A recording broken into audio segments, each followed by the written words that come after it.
نبی پاک صلی اللہ علیہ وسلم کا فرمان سنیں گے آپ، اور آپ یقیناً اس فرمان سے اتنا کچھ حاصل کریں گے، اتنا کچھ حاصل کریں گے کہ شاید کسی اور تفسیر کی، کسی اور تفصیل کی، کسی اور شرح کی، کسی ایک نقطے کی بھی گنجائش نہ بچے۔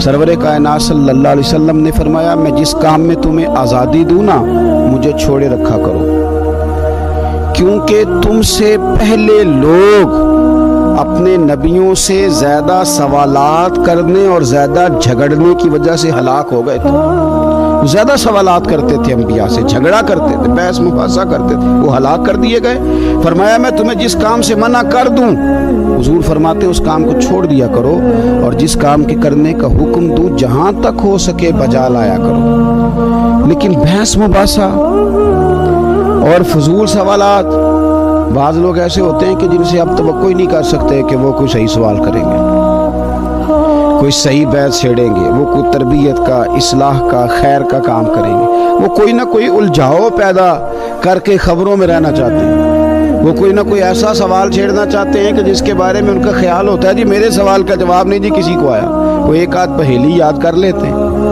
اور پھر وہ کہتے ہیں جی وہ دیکھو جی میرے تو سوال کا جواب نہیں نہ دیا۔ بھئی آپ کا مقصد علم حاصل کرنا تو ہے نہیں، آپ کا مقصود تو کوئی ایسی بات چھیڑنا جس سے سامنے کو نیچا دکھایا جا سکے، سامنے کو کمزور کیا جا سکے، سامنے والے شخص کے بارے میں لوگوں کے ذہنوں میں بات بٹھائی جا سکے کہ اسے میرے سوال کا جواب نہیں آیا۔ امام مالک رحمۃ اللہ علیہ بیٹھا کرتے تھے تو بہت سارے لوگ آپ سے سوالات کرتے تو ایک آدمی چپ کر کے بیٹھا رہتا۔ بڑے شوق کے ساتھ ایک دن امام مالک رحمۃ اللہ علیہ نے اس سے فرمایا، میاں تم کوئی سوال نہیں کرتے؟ کہ حضور کر لوں؟ فرمایا کر لو۔ کہنے لگا روزہ کب افطار کرنا ہے؟ فرمایا جب سورج غروب ہو جائے۔ تو کہنے لگا اگر ساری رات سورج ہی غروب نہ ہو؟ تو امام صاحب فرمانے لگے بیٹے تو چپ ہی رہا کر، تیرا سوال نہ کرنا ہی بہتر ہے۔ او خدا کے بندے، وہ کون سی رات ہے جو ساری رات بھی گزر جائے اور سورج غروب ہی نہ ہو؟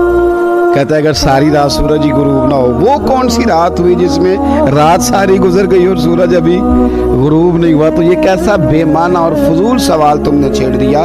نبی پاک صلی اللہ تعالی علیہ وسلم سے نا ایک دن یہ حدیث آپ کو مسلم شریف میں ملے گی، کثرت سے صحابہ نے سوالات کیے تو حضور کے چہرے پر نا ناراضگی کے آثار آئے۔ حضور زمین پہ بیٹھے تھے، منبر پہ بیٹھ گئے۔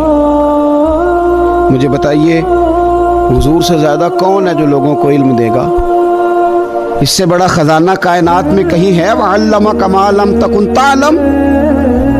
لیکن کثرت سوالات اور پھر سوال پہ سوال، حضور ناراض ہو گئے۔